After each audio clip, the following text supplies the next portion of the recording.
Ava Bennett stood frozen in the middle of the hospital hallway, her fingers still wrapped tightly around a stack of patient files. The fluorescent lights above her flickered softly, but the real shock came from the voices behind the slightly open office door in front of her. She had not meant to stop. She had not meant to listen. But the words she heard made her heart pound so loudly that it felt impossible to move. "She doesn't know, does she?" A woman's voice whispered. Dr. Adrian Cole's voice followed, calm, deep, controlled as always. "No. And she doesn't need to. She's only temporary." Temporary. The word hit Ava like a physical slap. Her breath caught in her throat. Temporary. Was he talking about her? Just yesterday, the millionaire doctor had looked into her eyes and said, "Act like you're mine." His voice had been firm, almost commanding. He had told her it was necessary. Important. He had promised it was only for a few months. But temporary. Ava slowly leaned closer to the door, her pulse racing. Papers trembled in her hands. "This arrangement solves everything," Adrian continued inside the office. "Once the board signs off, it won't matter anymore." Arrangement. Board. What arrangement? Ava's stomach twisted painfully. She remembered the charity gala, the cameras flashing, his hand resting confidently on her waist as he introduced her as his partner. She remembered how real it had felt when he leaned down and whispered, "Trust me." Had that been real? Or had she simply been a convenient solution to a problem she didn't even know existed? The woman inside the office spoke again. "And if she finds out?" There was a brief silence. Then Adrian replied, colder than she had ever heard him before. "She won't." Ava stepped back as if the door had burned her. Her mind raced with questions. What secret was he hiding? Why did he choose her? What was this arrangement really about? For the first time since she had agreed to pretend to be his, Ava Bennett felt something far more dangerous than confusion. She felt fear. And suddenly, pretending no longer felt safe at all. Ava Bennett had never imagined her life would become complicated. She was 26, practical, and quietly ambitious. She worked as a patient coordination assistant at St. Mary's Hospital, handling appointments, paperwork, and sometimes comforting anxious families in the waiting area. The salary was modest, barely enough to cover her rent and her mother's medical bills back home. Still, she never complained. She was known for her soft voice and patient smile. Nurses trusted her. Patients felt calmer around her. Ava believed in simple things, honesty, hard work, and kindness. She wore affordable clothes, tied her hair neatly every morning, and carried her responsibilities like they mattered. Because to her, they did. Life had never handed her luxury. She took extra shifts when needed. She skipped small pleasures to save money. Yet she carried herself with quiet dignity. She did not chase attention. She did not seek power. Dr. Adrian Cole, on the other hand, lived in a completely different world. He was the hospital's most famous cardiothoracic surgeon. Newspapers called him a miracle worker. Medical conferences invited him as a keynote speaker. His private investments and family inheritance had made him one of the wealthiest doctors in the city. He moved through the hospital halls with natural authority. His tailored suits, sharp gaze, and controlled tone made people step aside without being asked. He rarely smiled. When he did, it felt measured. Intentional.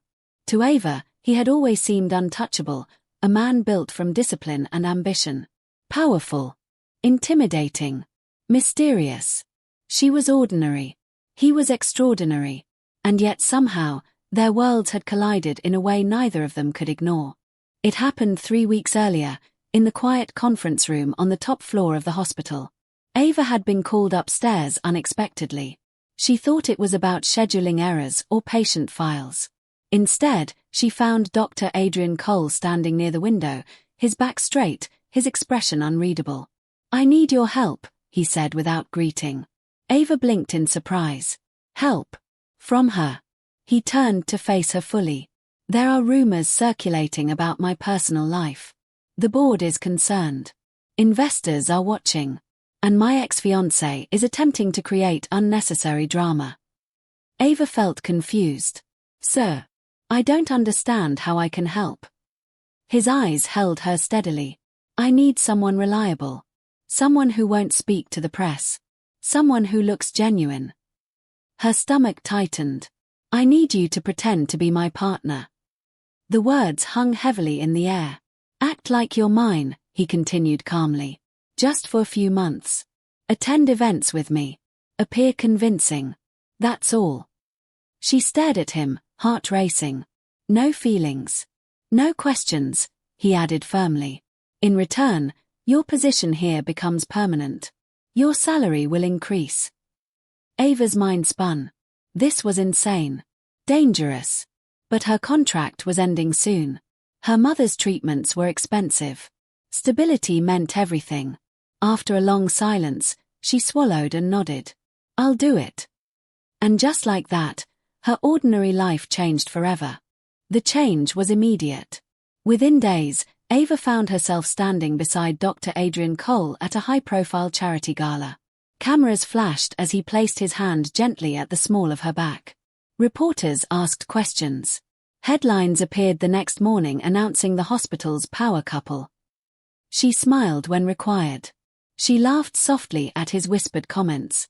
She learned how to match his pace, how to look natural under attention. At fundraising dinners and medical conferences, she played her role perfectly. But it wasn't only public events. He invited her to a formal dinner at his family estate. His parents studied her carefully, yet Adrian remained protective, answering difficult questions before she could speak. Under the table, his fingers briefly squeezed hers, reassuring, steady. The gestures began to feel real. He opened doors for her. Sent flowers after long shifts. Once, when she caught a cold, he personally brought medicine to her apartment and made sure she rested. Slowly, the cold, intimidating doctor softened around her. His voice lost its sharp edge. His eyes lingered longer. And without meaning to, Ava's heart began to change. Maybe, she thought quietly, he wasn't as cold as everyone believed. At first, Ava ignored the small signs. She told herself she was overthinking. But the signs did not disappear. Dr. Adrian's private office, which was once occasionally open, became permanently locked. Even late at night, when most staff had gone home, the lights inside would remain on. If she asked about it, he would simply say, work. Then there were the phone calls. He would step away during dinners, his voice lowered, tense. Once, she heard him say, not yet. She can't know. The words made her chest tighten. One afternoon, while delivering documents, Ava noticed a thin file partly hidden beneath papers on his desk. Her name was written clearly across the top. Her name. Before she could look closer, he entered the room and quickly closed it. You shouldn't go through private documents, he said calmly. Too calmly. That night, as she left the hospital, an older nurse she barely knew stopped her near the parking lot. Be careful, the woman whispered. Powerful men don't pretend without reason. The warning echoed in her mind. Days later, Ava saw a woman standing across the street from the hospital. Elegant. Pale. Watching her. The woman's face looked strangely familiar, almost like a reflection of something Ava could not understand. And then came the final shock. Through the half-open office door, she overheard Adrian say quietly, she was chosen for a reason. Chosen. Ava's heart pounded. Chosen for what? The truth came crashing down on a rainy evening. Ava had returned to the hospital to retrieve her forgotten phone. The building was nearly empty. As she walked past Adrian's locked office, she noticed the door slightly open. Voices drifted out. The resemblance is undeniable, a man said. Ava stepped closer, her pulse thundering. Inside, Adrian stood beside an older gentleman in a suit. On the desk lay several photographs. Photographs of her. And beside them, photographs of another woman. Ava's breath stopped. The woman in the pictures looked almost exactly like her. Same dark hair. Same delicate features. Same eyes. Only older. She reminds everyone of Elena, the man continued carefully. The board believes your image has improved since she appeared. Elena. Adrian's late wife. The woman who had died 3 years ago in a car accident. Ava felt the ground shift beneath her feet. You chose her because of that, the man asked quietly. Adrian's answer was low. Yes. Ava pushed the door open fully. So that's it. Her voice trembled. I was never your partner. I was just a replacement. Adrian turned sharply, shock crossing his face. The photographs fell from the desk, scattering across the floor, 2 faces, nearly identical. Ava's heart shattered in that moment. She had not been chosen for who she was. She had been chosen because she looked like a ghost. Ava's hands were shaking, but her voice was steady when she spoke. Tell me the truth, Adrian. All of it. The rain outside hit the windows hard, filling the silence between them. The older man quietly left the office, closing the door behind him. Now it was just the 2 of them, no cameras, no pretending. You chose me because I look like her, Ava said. Because I remind everyone of your dead wife. Adrian's jaw tightened. For a moment, he said nothing. Then he ran a hand through his hair, something he only did when he was deeply stressed. Yes, he admitted. The word felt like a knife. When Elena died, he continued quietly, the board lost confidence in me. Investors pulled back. They believed I was unstable. They thought grief had made me weak. Ava stared at him, tears filling her eyes. So you found someone who looked like her, she whispered. I didn't plan it, he said quickly. When I saw you for the first time, it shocked me. The resemblance, it was impossible to ignore. And yes, at first, I thought it could help restore the hospital's image. I thought it was practical. Practical. Her voice broke. You used my face to fix your reputation. He stepped closer. That was the beginning, not the end. She looked at him, hurt and confused.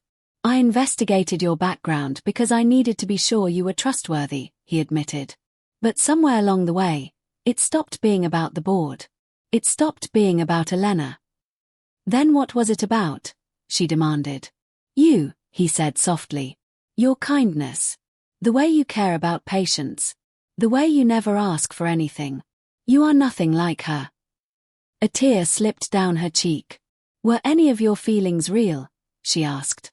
Adrian's voice lowered. Yes. And that's the part one was most afraid to admit. The power in his tone was gone. For the first time, he did not look like a millionaire doctor. He looked like a man terrified of losing her. Ava stepped back, putting distance between them. I can't stay in a lie, she said quietly.